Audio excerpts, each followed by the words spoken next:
Good afternoon, everybody. This is Jason Killeen, Assistant Executive Director for the Department of Cannabis Regulation. Thank you for attending our question and answer luncheon. We're going to go ahead and get started. Next slide.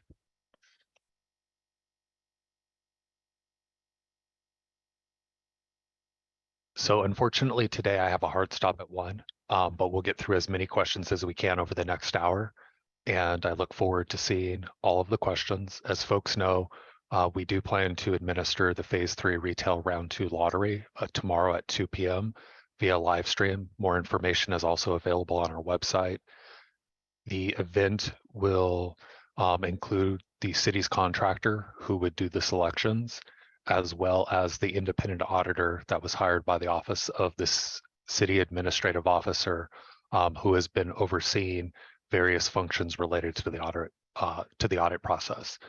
We do have a hearing this afternoon associated with the litigation that was brought against the social equity program, which may impact our timeline, but we're not going to have more information until later this afternoon. And with that, we can go ahead and get started with the Q&A. Hi, Jason. Our first question comes from Philip F., Amir G., and Crystal C., all who have similar question. When will DCR open up the social equity verification process again for people who fit the criteria? Unfortunately, I wasn't able to get it done by the deadline. So it's our expectation that a new verification period would open sometime in the first half of 2023, and the process would just remain open into perpetuity. So unless there's policy direction given by the mayor or city council that would alter that, we do anticipate that it will open sometime in early 2023. Okay, our next question comes from Christine M. When will the city start processing and approving CEQA paperwork? So the environmental analysis is ongoing. As it relates to the CEQA paperwork, it can't be approved until a recommendation to issue an annual license has been made. DCR did transmit a report to the Planning and Land Use Management Committee earlier this year to finalize and formalize what the annual application process would look like.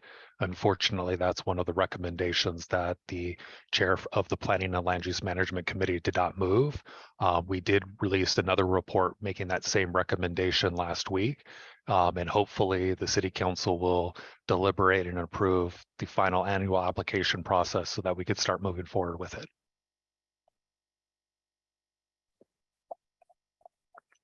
Okay, our next question comes from also from Christine. What can we do if we are facing eviction from a landlord? We have a pre-interim control ordinance license currently operational. Can the license stay dormant while we look for a new place, and for how long? So just a couple of things on that one. DCR does not get involved with landlord-tenant disputes. You'll have to work that out with your landlord. To the extent that you lose site control and the ability to operate at that location, your license can't be utilized and it expires at the end of the calendar year for which it was issued. So if you don't have a compliant location and your license expires, then unfortunately you're not going to be able to engage in commercial cannabis activity. One of the recommendations DCR did submit to the City Council was a recommendation that would allow a license to be revived via submission of a new application within 3 years of that expiration date. So if that recommendation is adopted and it entered into local law, that would then allow for the person who had the license get expired, give them the ability to refile within 3 years. Unfortunately, again, that was not one of the recommendations that the chair of the Plum committee moved out, so it's still pending before the committee, but hopefully it gets adopted. Thanks, Jason. Our next question comes from Alexis L. Will Phase 1 Tier 1 applicants get more availability to grants? So Dr. Brown and her team continue to apply for grants from the state. And when funding becomes available for different groups or different projects, they're always looking to get those funds dispersed. I know that they're starting to put together packages for grants we anticipate would be made available next year, but I'm not aware of whether or not those grants will be specifically targeted for folks that were tier 1 applicants identified through the 2019 licensing process, or if they would be funding just made available to anybody who's been verified under the social equity program. Okay, our next question comes from Jared K. How are retailers to calculate gross receipts tax liability when the new state CDTFA guidelines for excise tax collection? Excuse me. Yeah, unfortunately, I'm not going to be able to answer that question. DCR doesn't have access to the underlying tax data, nor a role in the calculation of what business taxes are due. If you could please refer your question to the Office of Finance, they'll be able to give you kind of an update on how receipts need to be reported in order to comply. Okay, moving on. Rick Q asks, if I have a property secured, how can I apply for a Type 9 license? Verified social equity individual applicants may either apply as a sole proprietor or as a business entity, as long as the business entity has requested equity share review for the Type 9 or non-storefront delivery license. In order to apply, you do have to be either verified as a social equity individual applicant or be associated with a legal business entity that is seeking equity share review and participation in the social equity program. In order to go through the pre-application review, you don't have to have secured a location. You just have to get the landlord attestation executed and then propose your business premises address. Okay, Maria L asks, how long is the approval process and do you have to secure a location first? So again, the process was redesigned to allow for applicants to go through a pre-application review process before they submit their application. That process does not require you to have site control, and executed lease, or a property deed. You just have to get a landlord attestation that kind of acknowledges that if you are selected and you do have the ability to submit the application, they would allow you to engage in commercial cannabis activity at the location. And the initial attestation is really to give the applicant or the prospective applicant peace of mind that the location wasn't subject to an enforcement action or something else that would preclude DCR from further considering that location. Once you've gone through the pre-application review, you have up to 1 year to submit your application from the date that your pre-app record is deemed eligible for further processing.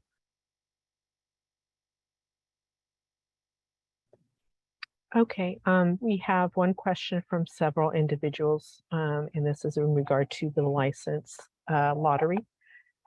It comes from Christian C, Andrea C, Luis R, Paul S, and Paul M. My question is, why did DCR announce a couple of days before Thanksgiving to go from 200 plus licenses for cannabis in LA to 100? How is that? It can break its own contract with themselves. So DCR intended to make 200 or more application spots available through the phase 3 retail round 2 lottery process.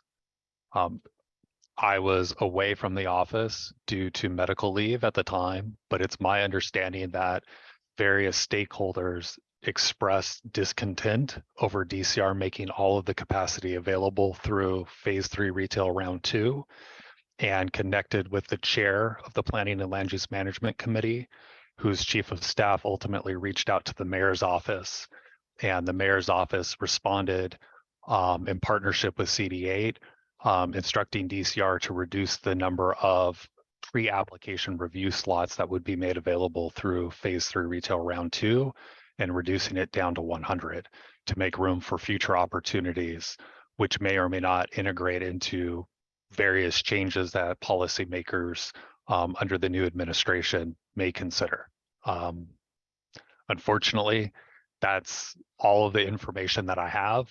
I was really disappointed personally that we weren't going to make everything available, but ultimately we got the instruction from the policymakers.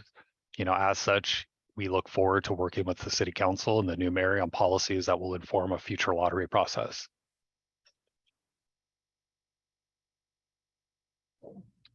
Thanks, Jason. Our next question comes from KDP. When will the Office of Finance accept renewal fees? The Office of Finance began accepting renewal fees in September of this year.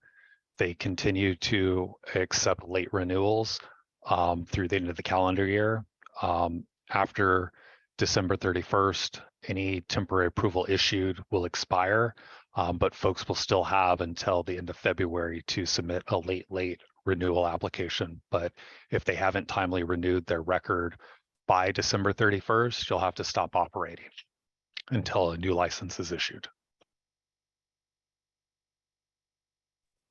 Okay, Amir G asks, when will there be processes for aggregate ownership and premises relocation recommendations passed at the Plum Committee meeting? Ultimately, the city attorney's office has prepared a draft ordinance for city council consideration. It's going to have to be scheduled most likely with the policy committee, the planning and land use management committee, and then full council. And then it'll go to the mayor for his signature.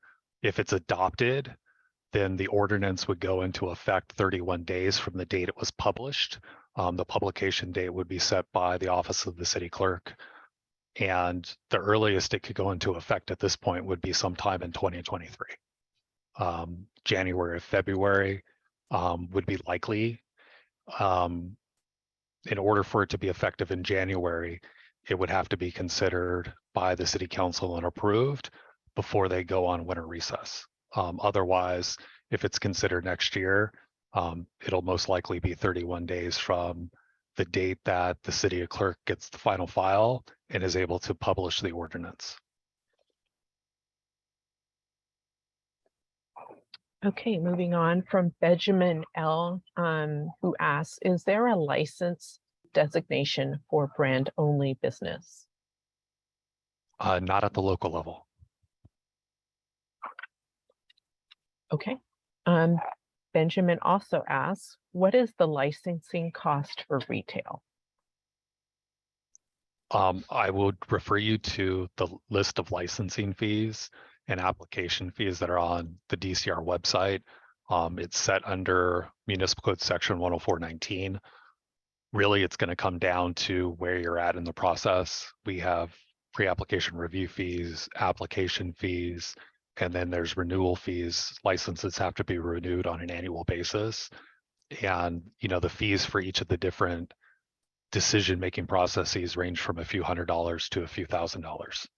So most likely folks who are pursuing a new retail storefront application opportunity would pay more than $10,000 in local and state fees in order to go through the application process. Okay, this next question was referenced earlier, but I'll ask it again. It's from Demetria C. How many people will be chosen for the lottery?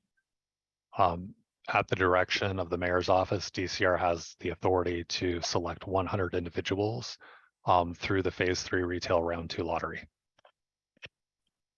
Okay, and his follow-up questions is how many applicants are there? 508 social equity individual applicants timely registered to participate in the phase 3 retail round 2 lottery. Excuse me. The next question comes from Vanch T. Can we split activities for a micro business license? So the micro business license at the local level is a form of license that allows for on-site retail sales. It's different than what the state considers to be a micro business license. If your record has multiple activities associated with it, you're able to bifurcate those activities into different records or different locations through the normal modification process.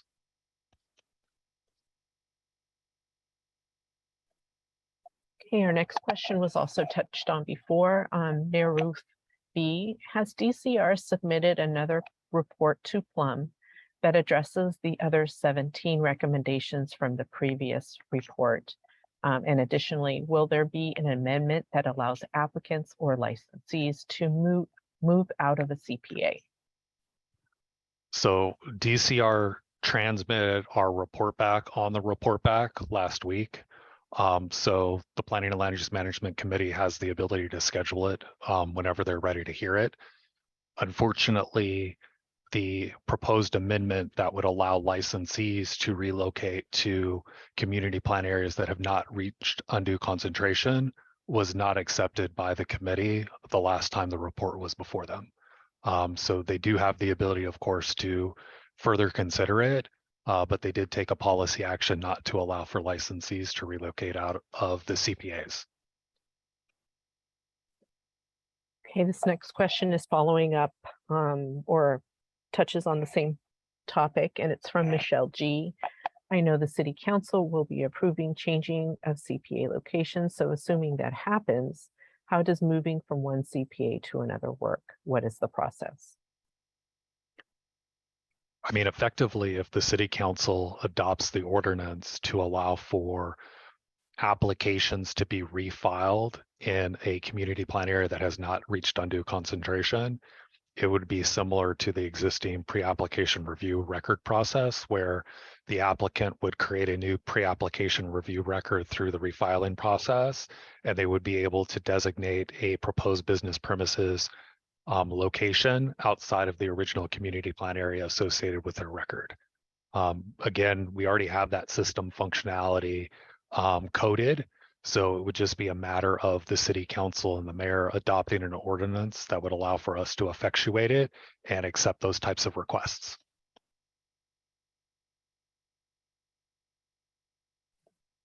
Thanks, Jason. Michelle G also asks, are there deadlines for those applicants that abandoned their original application due to no longer having access to the original retail location in terms of applying with a new location? That's a great question. So for application records that were deemed abandoned after January 1st of 2022, the applicant has up to 1 year from the date that the record was deemed abandoned to refile the application record by submitting a new pre-application review record. Ultimately, if their pre-application review record is deemed eligible for further processing, they get an additional 1 year to submit their application to the department. Okay, we have a question from Reese C. Is there a grace period to learn all the laws and regulations for social equity program recipients? I'm not sure what sort of grace period the question is referring to.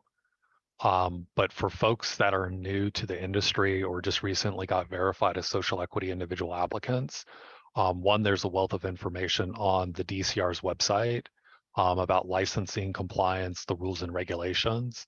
And if you are a verified social equity individual applicant, I believe our social equity team has already sent you user information to allow for you to access the learning management system, where a lot of the collateral materials developed by Dr. Brown and the vendors that support her team have uploaded, various tutorial videos and other things that will help social equity applicants understand what it takes to be compliant and operate in the regulated market space.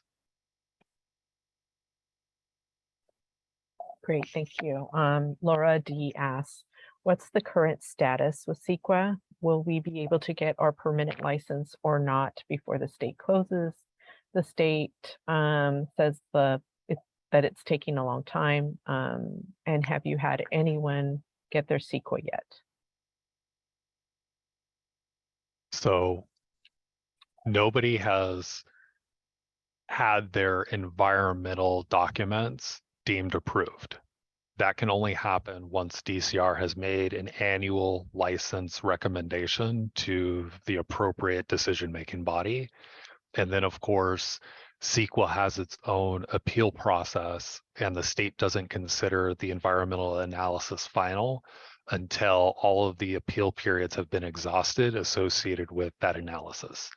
At the local level, the city council still has to consider what the final requirements are going to be for an annual application process, as well as establishing a standalone annual application process for folks that are not eligible to pursue a provisional license with the state. DCR has recommended moving CEQA up in the process and no longer requiring somebody to get temporary approval before we can begin the environmental analysis. Ultimately, if that recommendation is adopted by the city council, that would allow for DCR to bundle the pre-application review and the environmental review process to determine whether or not a project could qualify for a categorical exemption at the front end of the process, and kind of allow different processes to run in parallel, which would significantly trim the processing time. Right now, everything is sequential. You have to have your pre-application review record deemed eligible for further processing. You have to get through the temporary approval process. You have to be issued temporary approval before DCR is eligible to begin the final environmental review for your project.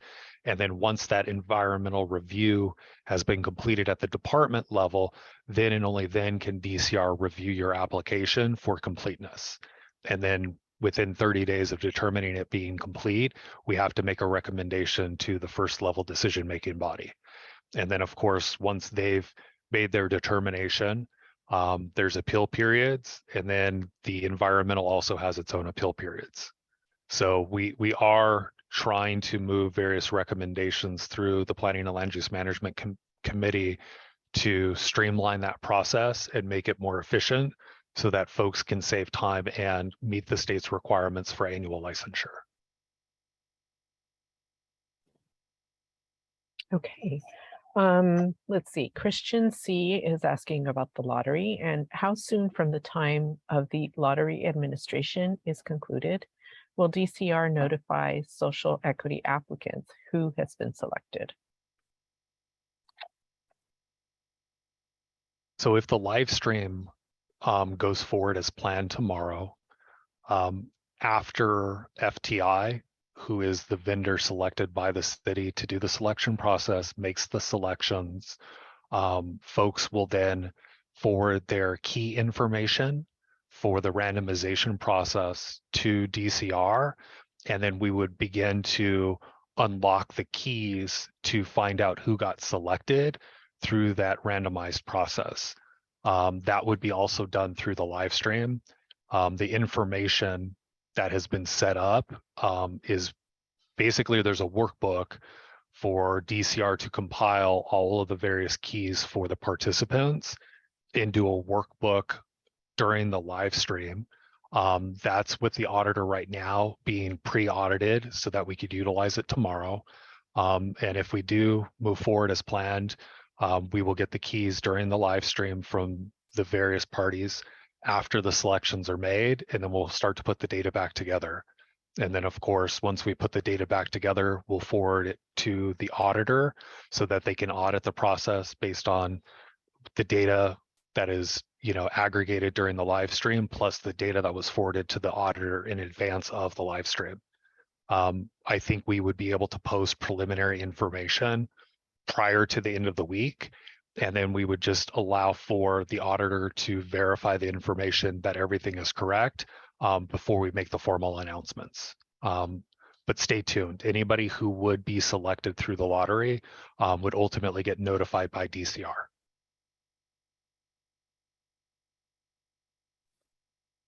Thanks, Jason. A question from Eric W. Are social equity applicants allowed to hire financial professionals on a contingency basis?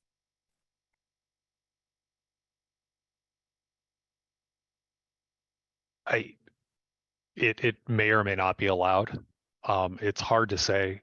Social equity applicants are required to provide DCR with copies of any agreements that they've made that deal with revenue, being derived from other parties to make sure that it complies with the social equity program.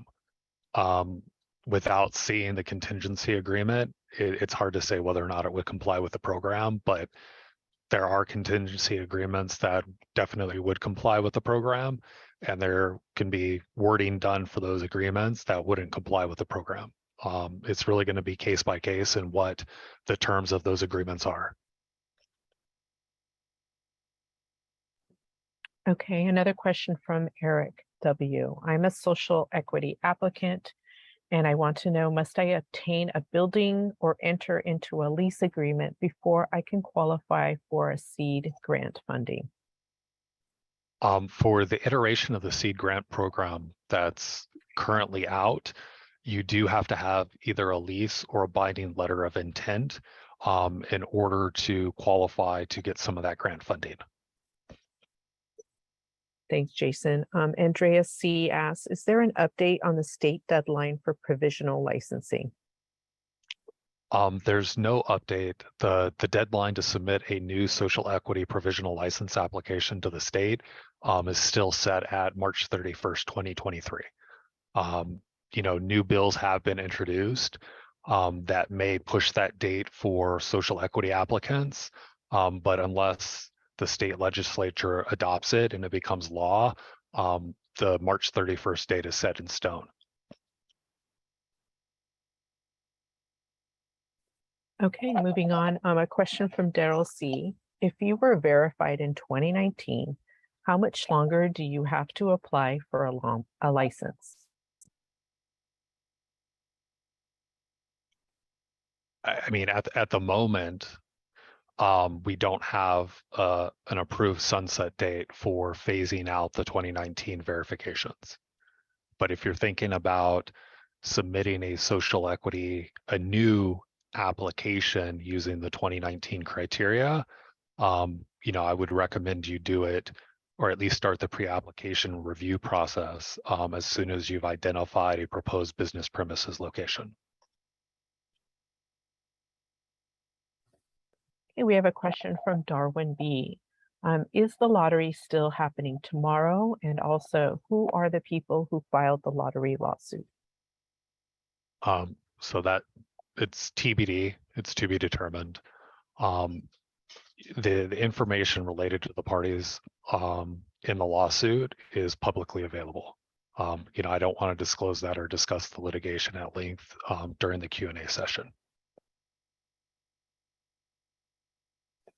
Thanks, Jason. Daryl C. asks, what license can I apply for that does not require having a building location? Any application for commercial cannabis activity does require a proposed business premises address that has been deemed eligible for further processing. In advance of going through the pre-application review process, you could create your legal business entity record. You could go through equity share review for your entity, but you can't actually apply for a commercial cannabis license until you've identified a compliant location. But identifying a compliant location doesn't require you to execute a lease or purchase the location. You can go through the pre-application review process with a simple landowner attestation.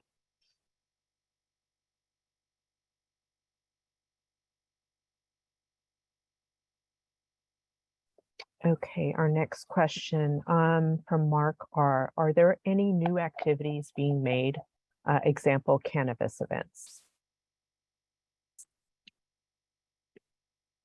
So DCR has the authority to consider applications for any activity that the Department of Cannabis Control offers licenses for. Certain activities like on-site consumption and cannabis events, the city council hasn't adopted any land use frameworks for those activities. So, at the time, our land use component, which is under LAMC 105, doesn't really give us the ability to consider those activities within the city. So we need city council direction for those activities, and then for the Department of City Planning to prepare and present a land use analysis for where those activities could occur. And once that happens, DCR will have the ability to start considering applications for them. Okay, we have another question from Mark R. Would it be possible to come up with an activity or licensing that would not require a property for social equity applicants?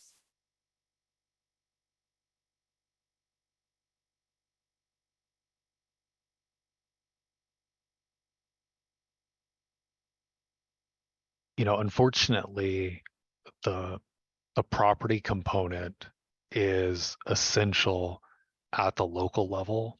It's the basis of the time, place, and manner. And it's kind of the most basic element of determining whether or not DCR would have the authority to consider issuing a license at a particular location. Right now, there's not a process that would allow DCR to basically review a business entity, decide to issue a license to that entity until the land use component has been reviewed and at least deemed eligible for further processing by the department.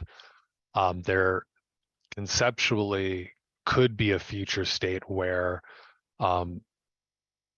the city transitions from a discretionary process to a ministerial process, and that would ultimately streamline a lot of what DCR has to do and make the process itself more efficient. But that would require policy consideration and adoption before it could happen.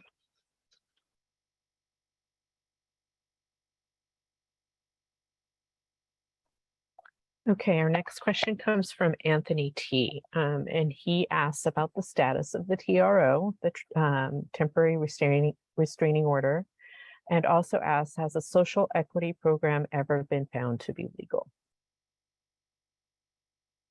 So DCR is scheduled to appear in court today at 3 p.m. We won't have a ruling until after the hearing on the TRO. I can't speak to what's happened in other jurisdictions or whether or not social equity programs have been challenged. And generally, DCR doesn't, provide comment or commentary on active litigation. Thank you, Jason. Next question comes from Raj A. What is the current timeline from the start of the application to local approval? It's really going to depend on what type of application and where the applicant is in the process. Generally, it could take 3 to 6 months for a temporary approval application to result in the issuance of a temporary license. However, applicants can get to the status of local compliance underway, which is equivalent to a complete application within 1 to 3 months. And, if you are a social equity individual applicant applying for your state provisional license, the state just wants to see that status of local compliance underway in order to issue that provisional license.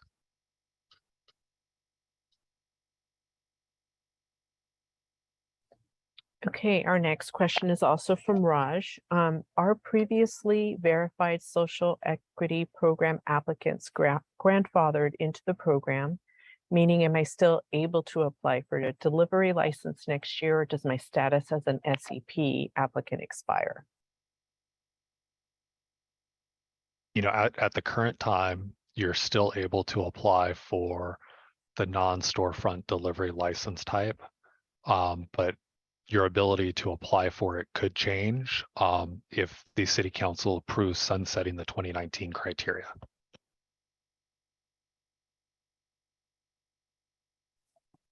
Okay, the next question comes from Jeremiah W. Due to current economic, excuse me, let me try that again. Due to the current economic environment, I don't think it's fair to the original social equity applicants to be kicked out of the program because they have not submitted an application for a license.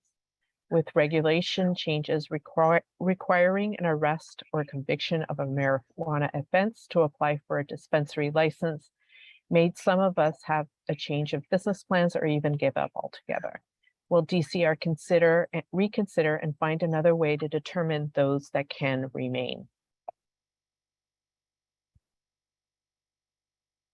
So as it relates to social equity individual applicants, you have that status currently, which gives you access to the learning management system and other social equity programming.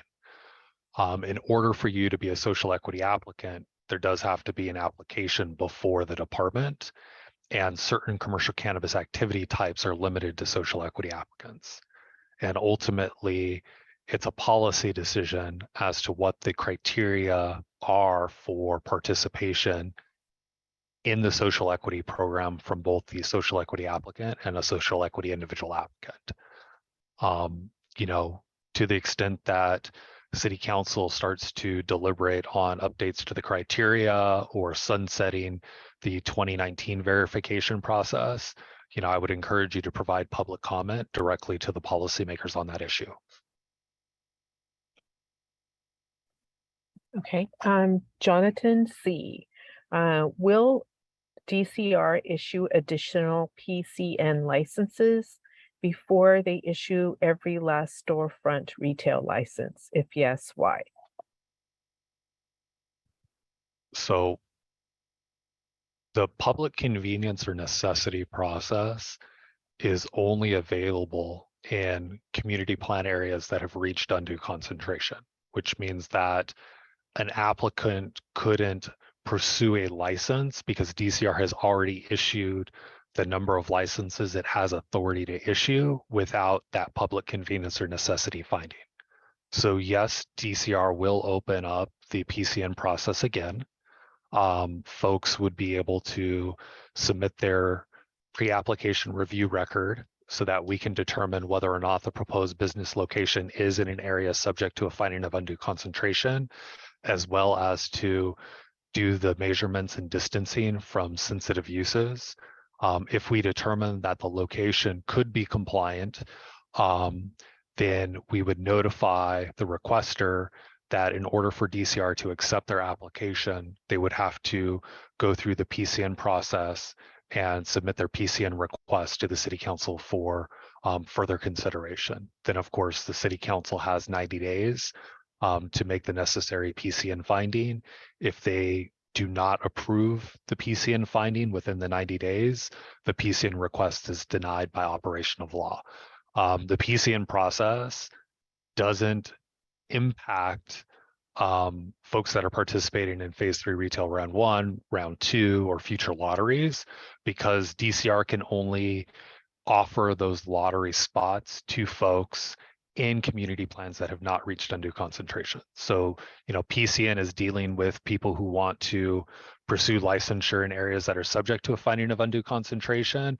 And then the regular application process is available to folks looking to pursue licensures in areas that have not reached undue concentration.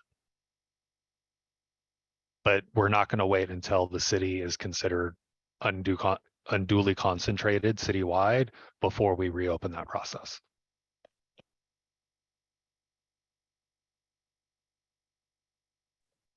Okay, the next question from Luis R. On an existing license, can a social equity individual replace another social equity individual? There's restrictions within the code that preclude DCR from swapping the social equity individual applicant on a pending application. However, once temporary approval or a temporary license has been issued at the local level, DCR does have the ability to consider ownership changes that do affect the social equity individual applicant. And to the extent that the proposed new owner has been verified as a social equity individual applicant and their equity stake in the entity would allow for the record to still be considered social equity, DCR has the ability to consider and process those modification request types. Okay, Ernie O has this question. Will there be another lottery conducted? To be determined. You know, DCR has the authority to continue to conduct lotteries until we've reached undue concentration citywide. I'm hopeful that we will be able to conduct another lottery in the near future, but ultimately our director is going to have to work with the new mayor and the new city council members in order to determine what that process is going to look like.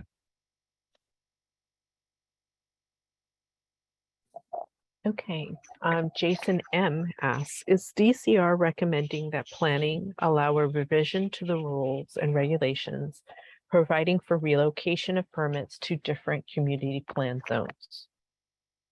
So DCR has recommended to the Planning and Land Use Management Committee that licensees should be able to relocate to areas that are not subject to a finding of undue concentration. And for applicants who are unable to find a compliant location and have their applications abandoned, to give them the opportunity to refile also in community plan areas that have not reached undue concentration. The Planning and Land Use Management Committee only moved the recommendation to allow abandoned applications to be refiled in community plan areas that have not reached undue concentration. So to the extent that you're a stakeholder who is interested in the law being amended for licensees to have that same flexibility, I recommend you reach out to your council member and the chair of the Planning and Land Use Management Committee. Okay, Kyle S asks, does DCR, excuse me, does DCR have any visibility as to whether DCC, that's at the state level, will extend the March 31st, 2023 deadline for social equity applicants to apply for a provisional license? I can't read the tea leaves. I know Senator Bradford introduced SB 51 that would extend the provisional license program indefinitely for equity applicants that are pursuing the retail storefront license type. You know, ultimately, whether or not the state legislature takes up the bill and adopts it is to be determined. Okay, thank you, Jason. Kyle is also asking, does DCR currently have the capability of issuing annual licenses? If not, when does DCR expect it will have the capability to issue annual licenses? We made a series of recommendations to the city council. Those recommendations did not move out of the Planning and Land Use Management Committee.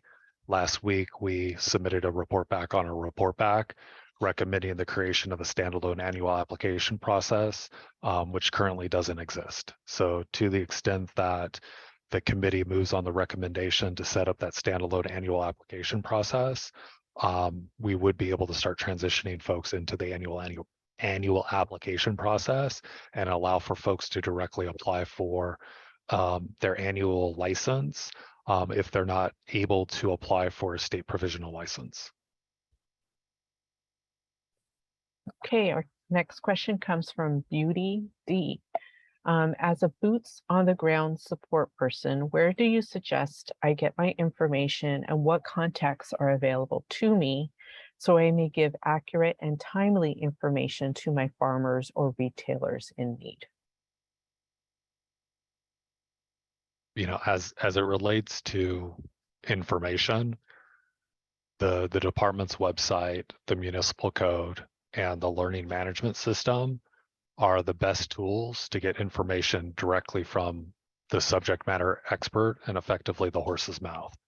And, you know, to the extent folks are asking questions, you know, I would refer them back to the published materials available on DCR's website because it'll have the up-to-date accurate information from the department. Okay, this is a follow-up question from Beauty. I'm an advocate and continue to spread the word about regulation. Is it too late for prospective applicants to get involved?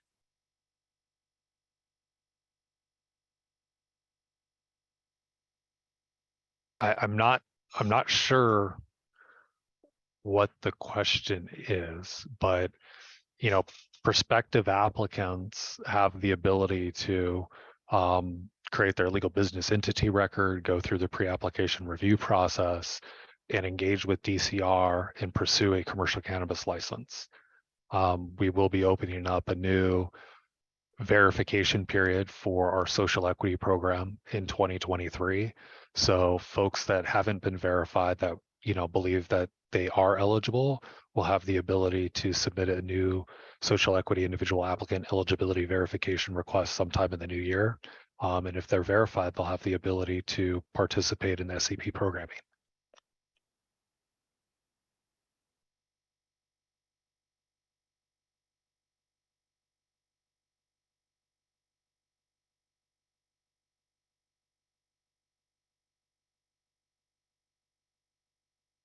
Oh, sorry.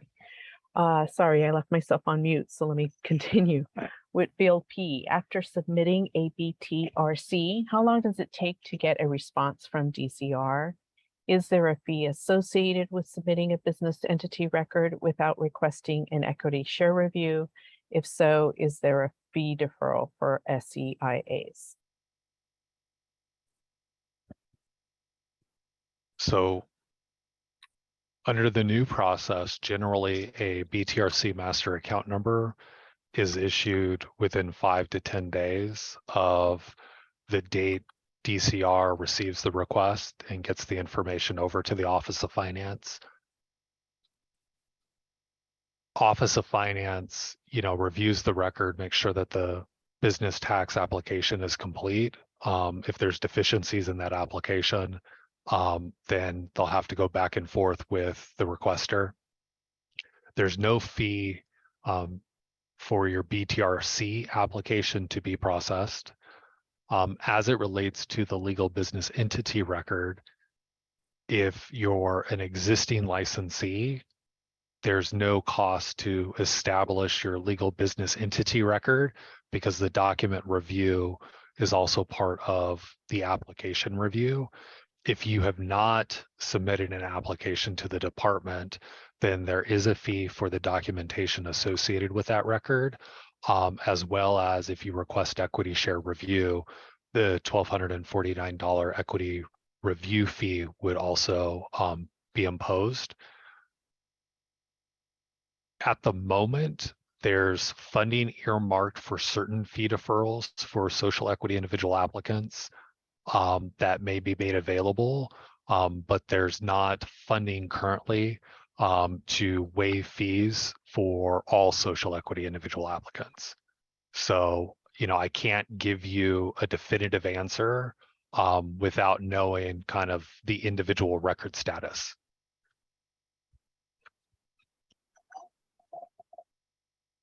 Okay, our next question comes from Michael K.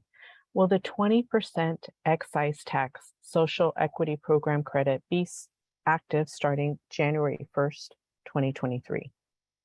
You know, unfortunately, DCR doesn't get involved in any of the taxation schemes. So I would refer your question to the California Department of Tax and Fee Administration. And then at the local level, the Office of Finance is the subject matter expert on the taxation components.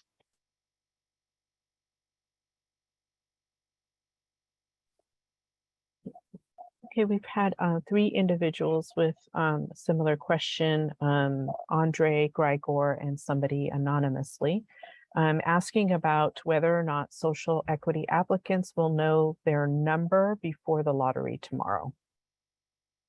No, they will not. So The department is utilizing a triple blind process. DCR created a randomized number. That DCR randomized number was sent to the office of the city clerk to be further randomized. The office of the city clerk created their own randomized number, and then the city clerk would forward their number to FTI Consulting, the team A, who would then further randomize the number before giving it to FTI team B, who will be doing the selections. Once the selections are completed, then each of the parties will forward their keys, which, correlates their number with the agency before them, so that we can put all of the information together during the live stream and reveal who has gotten selected through the process. So you won't know your number before the lottery. I won't know your number before the lottery. Only FTI team A will know what number is forwarded to the team B for the randomized selection process. And then once the selections have been concluded, we'll gather the data and reconcile it to determine which individuals were selected. Okay, the next one is a bit of a similar question, and it asks, in the live stream tomorrow for the lottery, will the selected applicants know in real time, or will they be notified at a later time? If at a later time, how long do you estimate that taking? So there's a couple of elements. So once the selections are concluded, DCR will receive the various keys that were used for the randomization process. And then as part of the live stream, we'll put the keys into the compilation workbook so that we can match up all of the numbers to the social equity individual applicants' names to identify who was selected. As part of this process, the Office of the City Administrative Officer hired a third-party auditor who has been overseeing the rollout of Phase 3 Retail Round 2. The auditor was provided copies of the keys, and only the copies of the keys, so that they could verify after the selection process that the information transmitted back to DCR is the same information that was transmitted to them for their review. Each of the lottery registration records are going to have to be workflowed. As part of the workflow process, there will be an email communication going out notifying the social equity individual applicant whether or not they were selected for that process. And then we'll also be updating the website. I believe we will be waiting for the auditor to verify the results and to confirm that the information that was relayed back to DCR after the selections were made is consistent with the information that was provided to them before the start of the lottery. And I don't know whether or not it's going to take a day or two for them to do that confirmation, or a week. But as soon as we get the confirmation that everything matches, we would begin sending out those selection notifications via the DCR licensing portal. Okay, Yesenia E asks, what is the current CEQA timeframe waiting to relocate? Thank you. So the environmental analysis is site specific. So if you're waiting to relocate, your proposed business premises location would also have to be vetted for compliance with the local program, as well as any environmental impacts that could occur.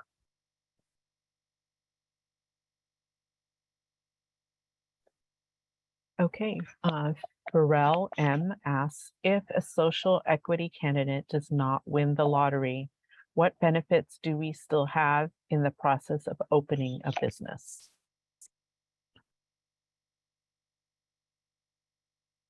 Since DCR only has a finite number of retail storefront applications it can consider and issue licenses for, the city council made the policy decision that those slots would be be determined via lottery. But verified social equity individual applicants can still apply for other commercial cannabis activities immediately through the DCR licensing portal, as well as if you're not selected, or even if you are selected and you want to pursue a PCN request in an area that has reached undue concentration, you would have the ability to do that. Okay, Christian C asks, will verified social equity individual applicants who are not selected during the first lottery, will they need to re-verify to participate in the second upcoming lottery in early 2023, or will they automatically be eligible and registered to participate? So,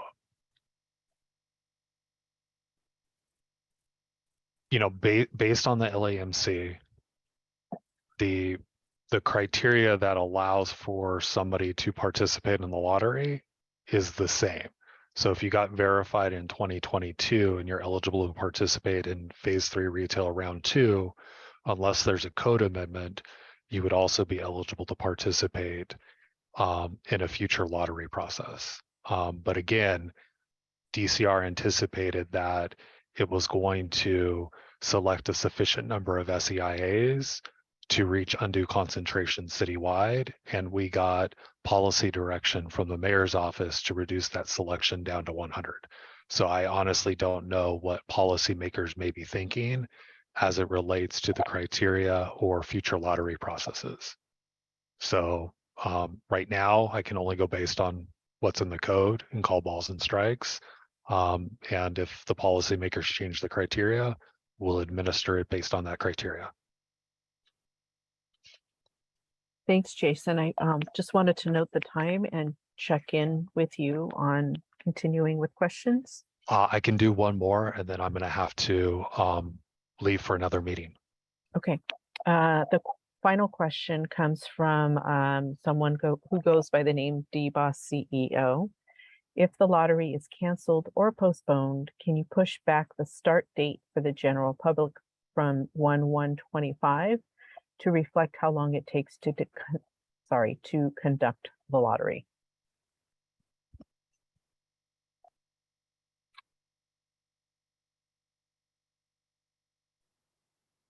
So the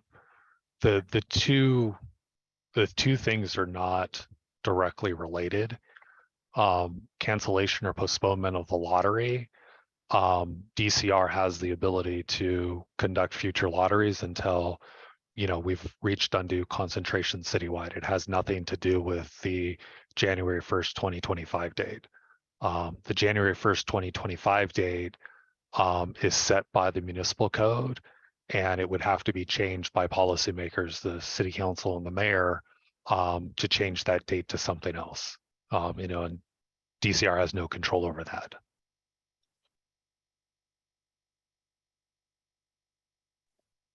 Thanks, Jason. Thank you. I want to thank everybody for tuning in today. As always, our systems team will go ahead and prepare the Q&A, and they'll get it posted within the next week. So thank you for tuning in today, and I hope everybody has a great day and happy holidays. Goodbye.